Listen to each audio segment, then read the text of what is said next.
Olá, meu nome é Jamile Cunha, eu tenho 31 anos, moro em Ipatinga, Minas Gerais, e sou artista, naturóloga e professora de yoga. Eu nasci numa cidade, né? Nasci aqui em Ipatinga, assim, no hospital daqui, mas na verdade eu cresci e fui criada numa cidade aqui ao lado, que é o Ibaba. E aí, quando eu lembro dessa fase, eu me lembro das ruas assim, buracadas e aquela poça d'água e a criançada brincando, se sujando de barro, o cheiro, né, da terra molhada, assim, da poeira, na verdade, molhada quando a chuva caía. E me vem muito também a questão das frutas, né? Muita fruta, muito pé de fruta e a gente subindo ali para pegar as frutas.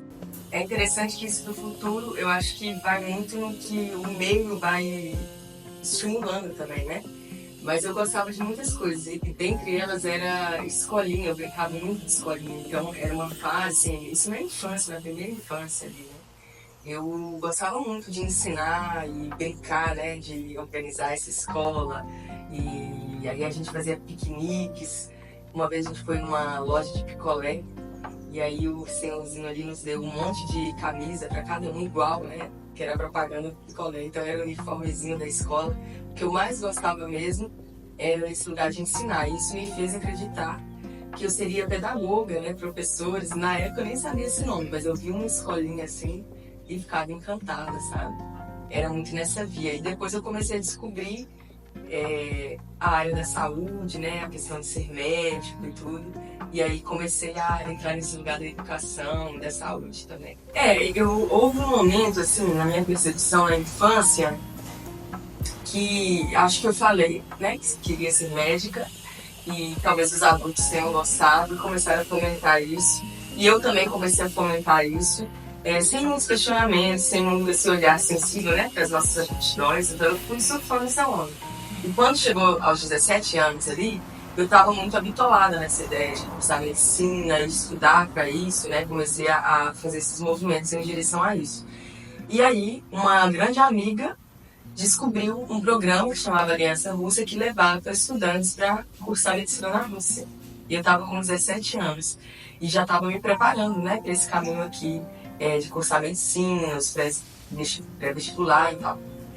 E aí essa amiga descobriu, mandou, ela mesma foi mandando meus currículos, né, e tudo, junto com a minha mãe, e deu certo.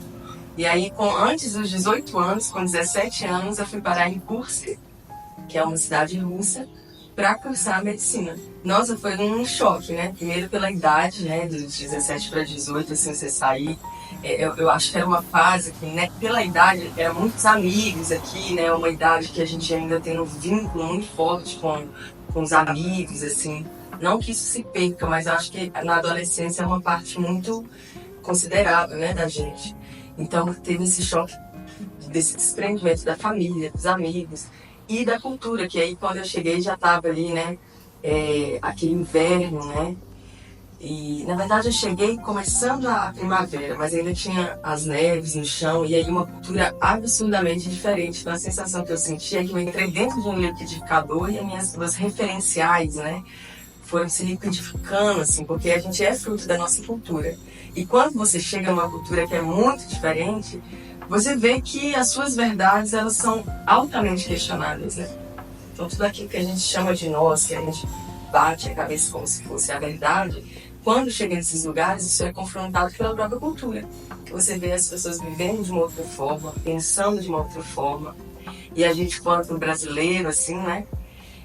Brasileiras e tal, a gente é muito do calor humano, muito da alegria, a gente tem, né?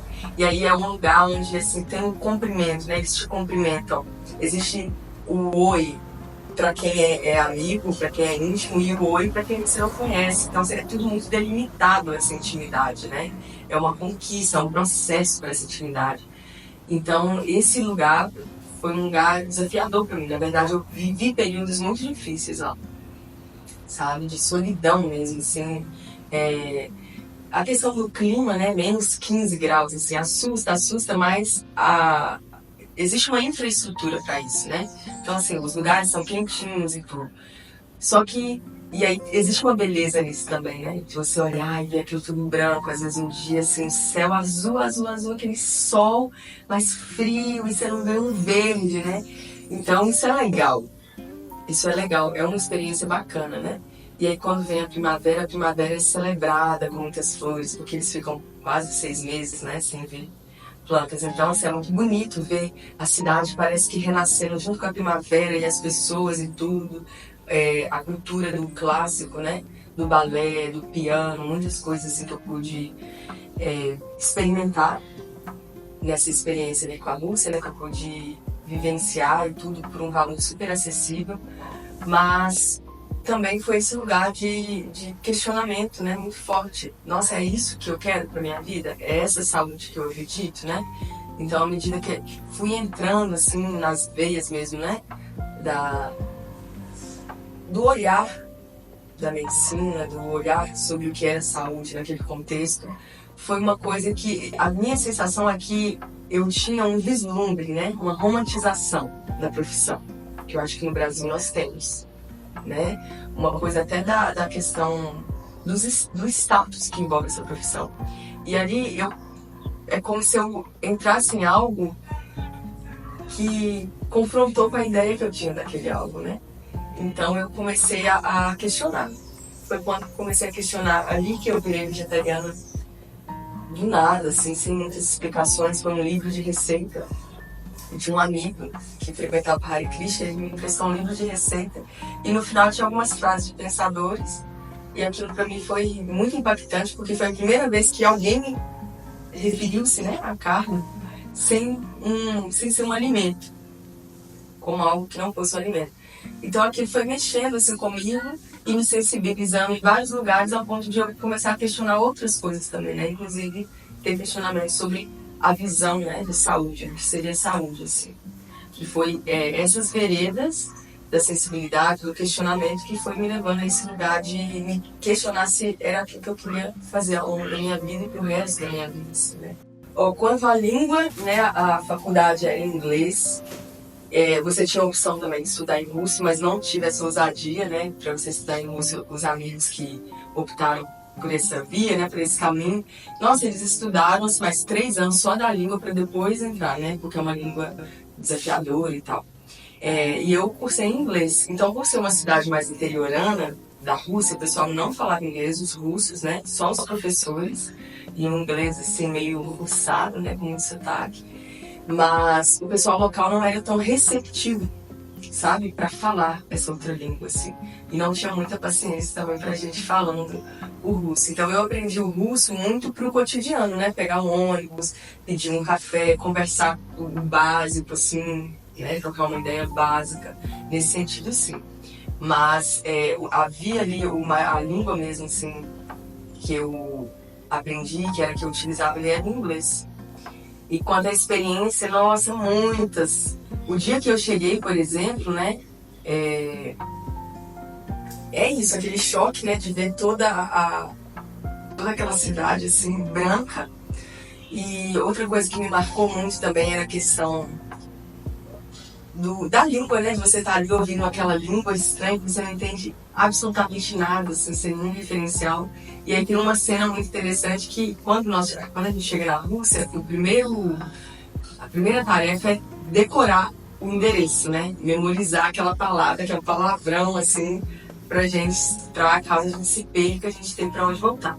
E aconteceu um dia no inverno que eu me perdi mesmo. Peguei um ônibus errado, parei num canto, eu era muito nova aqui ainda, não sabia me comunicar muito bem.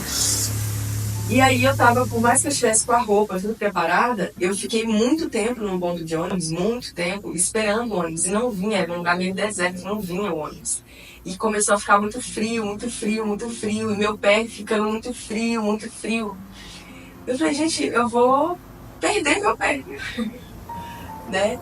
E aí depois de muito tempo chegou um carrinho assim, e eu já desesperada com frio, comecei a dar um alô e o senhorzinho parou. E aí quando eu entrei, falou, Deus, né? Nossa, você tá louca. E aí ele foi colocando meu pé no aquecedor. E realmente meu pé tava muito frio, assim. E aí aconteceu algumas cenas dessas. Outra coisa que é muito interessante é que Eles são muito disciplinados, né? Muito metódicos, assim, pragmáticos. E aí quando lá de segunda a sábado era letivo, né? E quando você entrava na sala, sempre que tinha que ser muito pontual, você tinha que dar continência aos professores, né? Então a gente chegava, os professores entravam, a gente tinha que ficar em pé, prestar continência, depois sentar. Coisas muito peculiares, assim, né? Que eu sinto da Rússia, assim. E eu comecei a realmente, assim, ter um desencontro mesmo comigo, né? Um vazio, assim, nessa questão da profissão. Porque é muito exigente, né? Mas exige muito estudo. E esse estudo, por mais que eu gostasse de tudo que eu estava aprendendo, eu estava abdicando de muita coisa que era muito importante e hoje eu ainda acho que eu nem conseguia na época mensurar o quão importante era como a música, como compor, como a arte na minha vida, né? Que vim de uma família que me regou, assim, né? Desde a primeira infância de muita cultura, de muita arte, assim, né? A minha casa tinha muita essa efervescência da arte. E aí isso estava se perdendo mesmo, pela rotina, pelo dia a dia, né? Até que eu comecei a perceber que talvez não era a forma como eu olhava a saúde ou como eu queria servir as pessoas no mundo, né? E aí até tomar a decisão de abrir mão, né, de uma coisa que eu acreditei por muito tempo que era um sonho, isso foi um desafio, porque aí foi um ano talvez, né, para eu digerir isso, para eu colocar os pesos e as medidas e tomar coragem, inclusive, de comunicar à família, né? Mas aí houve um momento que realmente se tornou insustentável, devido ao vazio que eu sentia mesmo em si. E eu comuniquei, fui super acolhida na minha decisão, mas eu não sabia assim, o que faria na minha vida dali em diante, né? Aí, depois disso, eu fiquei um tempo na Europa, assim, dando uma aprimorada no inglês, morei em Londres um tempo, conheci alguns países e retornei. E quando eu retornei, aconteceu outros processos de rompimento, de ruptura mesmo da consciência, assim, de conhecer outras, que aí que veio o yoga, né, por exemplo. Então, aí eu conheci o yoga, e o yoga transformou absurdamente minha vida. Eu estava vivendo muita insônia, porque eu segui estudando, né? Mesmo que eu não sabia direito, assim, eu segui um ritmo muito, que era aquele ritmo, assim, da Rússia, né? Então eu comecei a ter muita insônia, muita ansiedade, muita reatividade. E aí falaram que o yoga era bom. Então nesse retorno ao Brasil, onde eu estava morando no sul de Minas, foi quando eu conheci o yoga. E eu conheci o yoga e fui atrás do yoga pra questão de insônia e tudo. E aí foi um divisor de águas, assim. Aí foi uma coisa que realmente eu sinto que me colocou no trilho da felicidade, sabe? Que o caminho da vida, um grande indicativo, se você está no caminho da sua alma, no caminho onde a vida faça sentido, né? É quando você está feliz. E não é sobre uma alegria passageira. O yoga não fala sobre essa alegria momentânea. Não, é uma alegria que tem um nome que é Ananda, que é esse contentamento. O contentamento de você estar em paz com você mesmo, de você conseguir administrar melhor, né, os gostos e aversões, assim.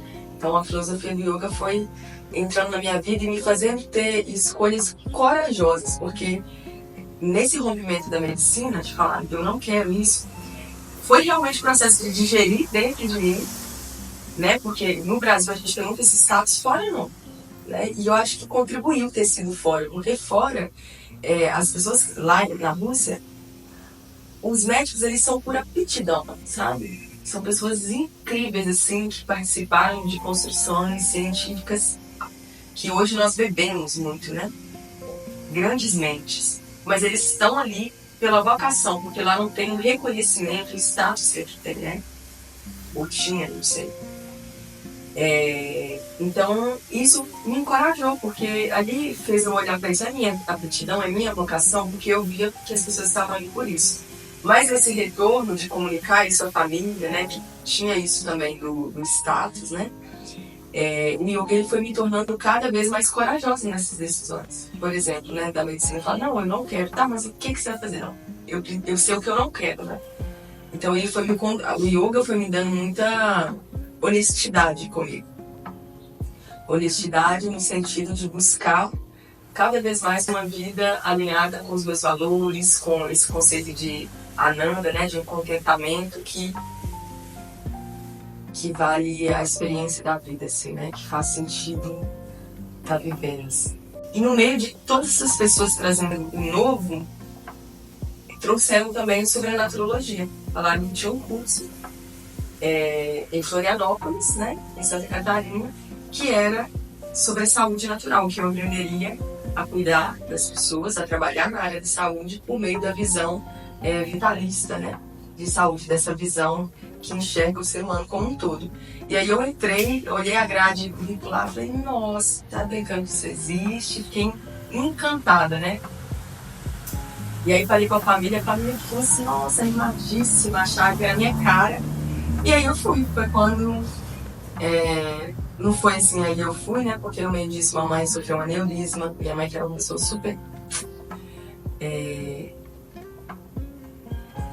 super independente, né, muito proativa, muito animada.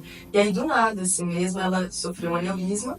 No meio dessa transição, eu descobrindo a naturologia.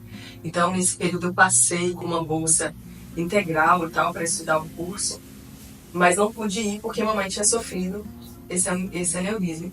Aí a gente deu um ano, fiz novamente, passei novamente, consegui essa bolsa e fomos todos para o sul, né, para eu cursar a naturologia. E a naturologia, basicamente, é uma graduação mesmo, né, de 4 anos na área da saúde. Na época, tinha só se não me engano, na Palhoça, que é onde eu cursei, em Santa Catarina, e em São Paulo também, né, em Morumbi, tinha também o curso. Hoje, se não me engano, tem em BH. Então, é 4 anos na área da saúde e se trata de uma outra percepção do que é saúde, né? Que é justamente nos tirar do conceito de saúde ser a ausência de doença, porque às vezes uma pessoa doente, assim, que está vivendo uma enfermidade, ela pode estar mais saudável do que alguém que está desprovido de uma doença ali, mas que está com esse estado de sem sentido, né? Uma vida sem sentido. Então, a saúde para a naturologia, ela é um estado, né, de plenitude mental, emocional. E não é plenitude sobre, eu estou super bem em todas as áreas. Não é isso, mas justamente entender que a vida é os altos e baixos. Então, é como eu passo pelos altos e baixos. A minha capacidade de resiliência fala sobre a minha saúde, né? Como eu passo pelos extremos, pelas nuances da vida. Então, ela nos ajuda a entender saúde como um estado não só fisiológico, né, homeostático, mas também a saúde cultural, né, como a gente falou, esse choque cultural. A sua cultura gera saúde, o social, né? E aí, como é a sua vida social? Como que é o seu trabalho, sua relação com o seu trabalho? Como que você se sente ao trabalhar? Né? Como que são seus amigos? E também o seu corpo, né, sua mente, que não estão separados. E aí traz uma visão complexa de saúde. E para a gente construir essa visão, a gente bebe das medicinas tradicionais, né, milenares, como a medicina ayurvédica, a medicina chinesa, a medicina xamânica. Então a gente estuda como esses povos, ou como esses ancestrais nossos ancestrais viam saúde, né, para a gente entender. E esses ancestrais também viam o corpo humano como algo integrado. Então, a gente olha para a saúde, entendendo que cada órgão, cada sistema compõe um grande sistema em comum, um todo, né, uma unidade, que estão sempre em conexão. E isso não termina no nosso corpo, isso também fala de nós com a natureza, de nós com o outro, né? Então é um conceito amplo, assim, de saúde, a naturologia. Hoje já tenho aí 10 anos, né, praticando e dando aula de yoga. Junto disso tem a naturologia, e a naturologia ela me dá muita liberdade para colocar a minha artista em jogo, né? Então cada vez mais eu tenho conciliado, tirado, assim, rompido com uma guerra que parecia que existia entre a Jamile artista e a Jamile profissional de saúde, né? E como a arte me traz muita saúde, assim, essa saúde social, essa saúde mais sutil, né, espiritual, cada vez mais eu tenho trazido para o meu trabalho a arte, né?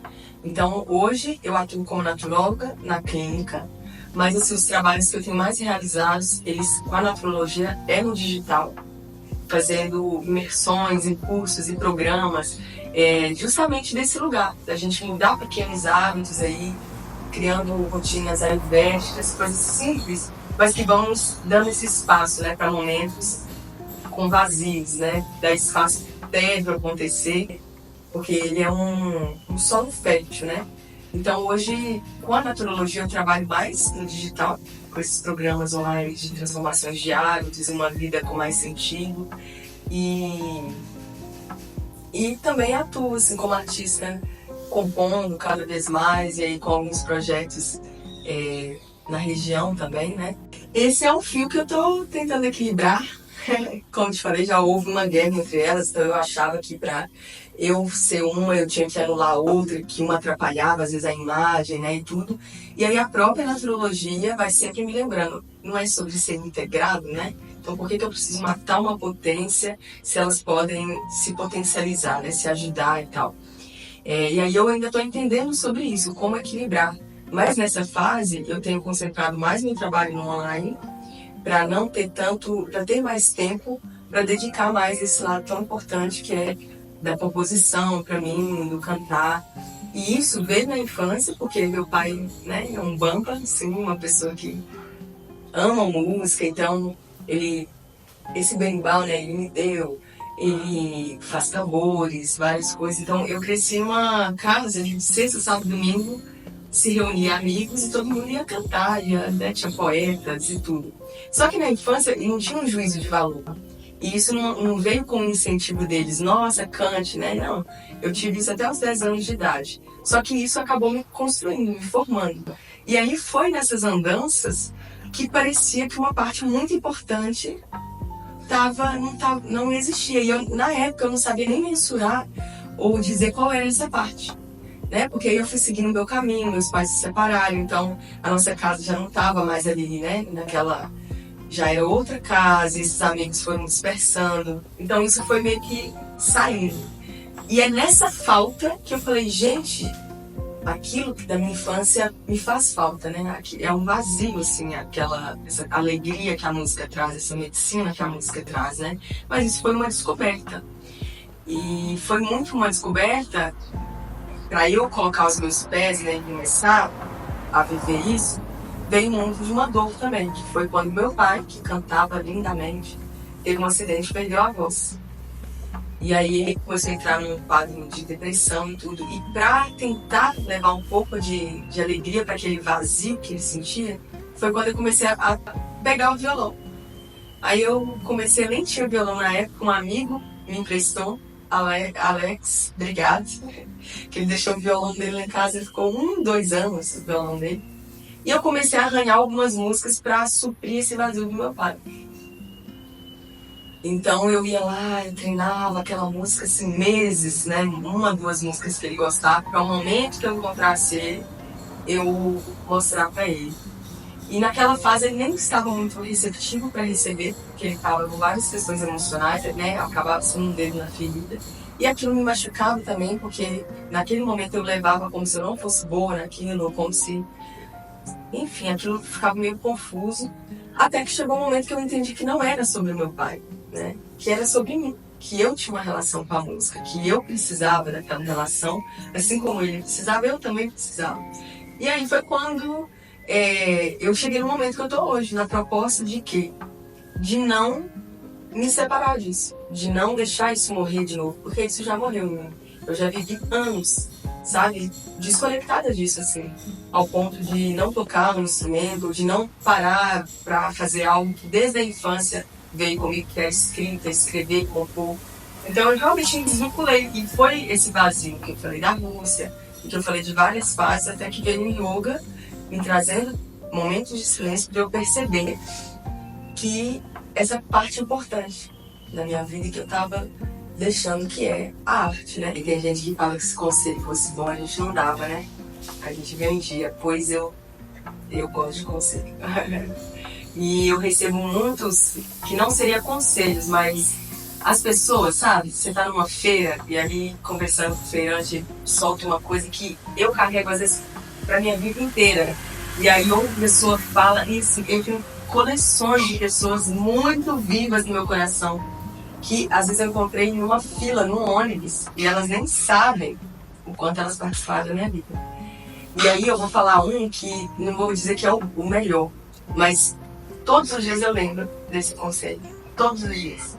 Que foi um dia que eu estava voltando do yoga, né, porque eu dou aula, mas eu também pratico, né, minha mestra e tal. E eu estava morando em Floripa e eu estava indo, voltando da minha aula de yoga. Como a gente falou, Floripa, muito trânsito, então assim, 2, 3 vezes por semana eu ia pra essa aula, eu tinha que pegar um trânsito, assim, ou seja, era o dia inteiro para aquilo. E eu estava refletindo sobre como na minha vida eu já tinha feito tantos movimentos para já me naturóloga, para a área da saúde e yoga, e eu não tinha feito metade daquilo para música. Nesse dia sentou um senhorzinho do meu lado, se não me engano, Josué, o nome dele, e eu sentei e falei com ele, nossa, que interessante, a gente começou a conversar e ele falou que ele era músico, dava aula de música e tal. Falei, olha, eu estava ali na fila pensando exatamente sobre isso. Como eu já fiz vários movimentos para a área da saúde, para o yoga, e talvez eu nunca tenha feito metade disso para a música. E aí ele olhou nos meus olhos e falou assim, é desse jeito, minha filha. Quando vê, nós estamos com 70 anos e ainda não fizemos. Isso para mim, todo dia eu lembro, assim, que a ideia para mim, eu entendi naquele momento que a vida ela não tem obrigação com a gente. Nós estamos na vida, né? A vida é esse contínuo, né? Quantas coisas já passaram por esse planeta, dinossauros e várias civilizações, né? Então, é nós que temos que ter um compromisso com a vida que nos é dada, né? E ali ele me mostrou que se não há movimento, isso pode não ser feito, por mais que exista vontade. Então, esse é um conselho que todos os dias da minha vida eu lembro. Para mim, felicidade é quando a gente para de lutar contra a realidade, tal como ela se apresenta, e começa a relaxar no desconforto. Eu acho que essa é a porta para a felicidade. Quando a gente aprende a relaxar no desconforto e dar conta do que é da nossa conta, né?